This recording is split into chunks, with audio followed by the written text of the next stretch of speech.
Assalamualaikum warahmatullahi wabarakatuh.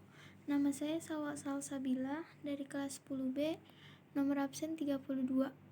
Di sini saya ingin menjelaskan tentang gangguan komunikasi bab 2. Gangguan komunikasi meliputi berbagai lingkup masalah, yaitu gangguan bicara, bahasa, dan mendengar. Gangguan bahasa dan bicara melingkupi gangguan artikulasi, gangguan mengeluarkan suara, afinsa, atau kesulitan menggunakan kata-kata, biasanya karena ada memar atau luka di otak, dan keterlambatan di dalam bicara atau berbahasa. Masing-masing gangguan ini mempengaruhi proses akademik ataupun pekerjaan, maupun kemampuan untuk berkomunikasi secara sosial. Penanganan pada gangguan komunikasi umumnya dilakukan melalui terapi bicara dan konseling psikologis untuk kecemasan sosial dan masalah-masalah emosional lainnya. Keterlambatan bicara dan bahasa tergantung dari beberapa penyebab, termasuk di dalamnya adalah faktor lingkungan atau gangguan pendengaran. Gangguan komunikasi atau communication disorders adalah sekumpulan gangguan psikologis yang ditandai dengan kesulitan-kesulitan dalam pemahaman atau penggunaan bahasa. Kategori-kategori dari gangguan komunikasi adalah gangguan bahasa ekspresif, gangguan bahasa campuran refleksif, ekspresif, gangguan fonologis, dan gagap. Masing-masing gangguan ini mempengaruhi fungsi akademik ataupun pekerjaan dan kemampuan untuk berkomunikasi secara sosial. Hal ini perlu ditekankan adalah kemampuan komunikasi tidak hanya kemampuan bicara, tapi juga termasuk semua aspek komunikasi. Aspek komunikasi itu sendiri meliputi kemampuan mendengar, kemampuan menjawab, dan cara berkomunikasi, kemampuan memahami kata-kata, dan kemampuan menuangkan gagasan atau ide.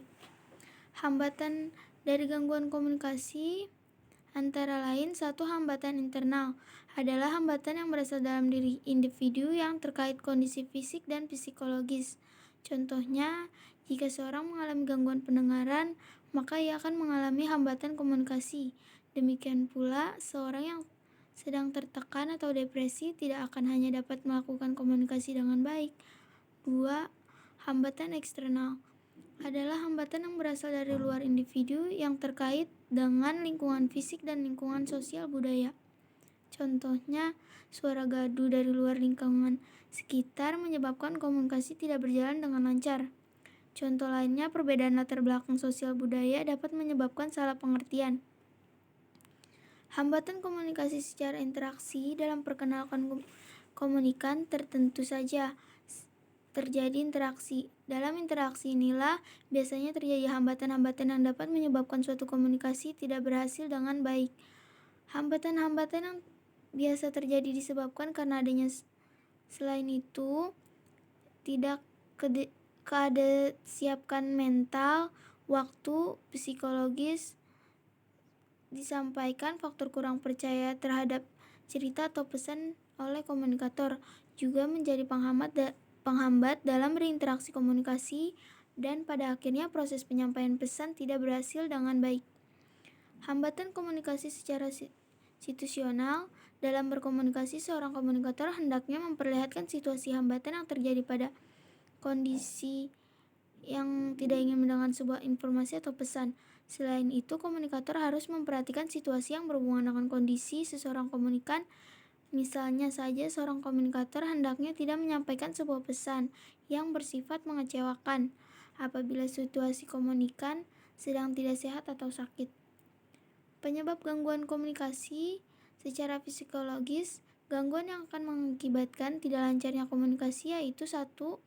Kondisi organ bicara mengalami kerusakan seperti bibir, gigi, pita suara, langit-langit keras atau lunak, rongga mulut, hidung, dan tenggorokan. 2.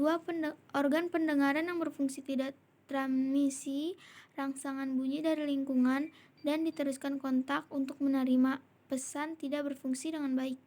3. Persyarafan pusat yang berfungsi untuk mengkoordinir sensorimotoris Dalam berkomunikasi berfungsi untuk mendasari pikiran dan organ pola di tindakan juga berfungsi dengan baik.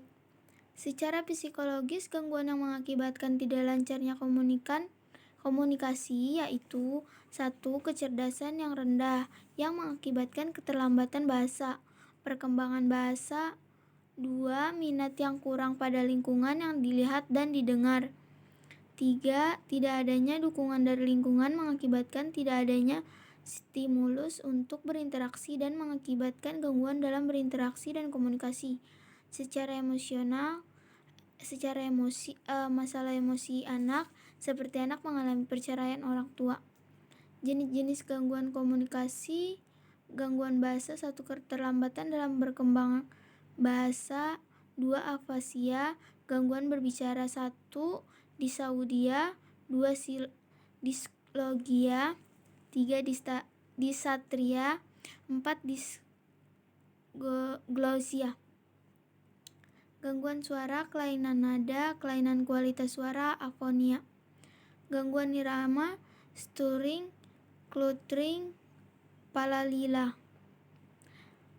Sekian dari saya. Wassalamualaikum warahmatullahi wabarakatuh.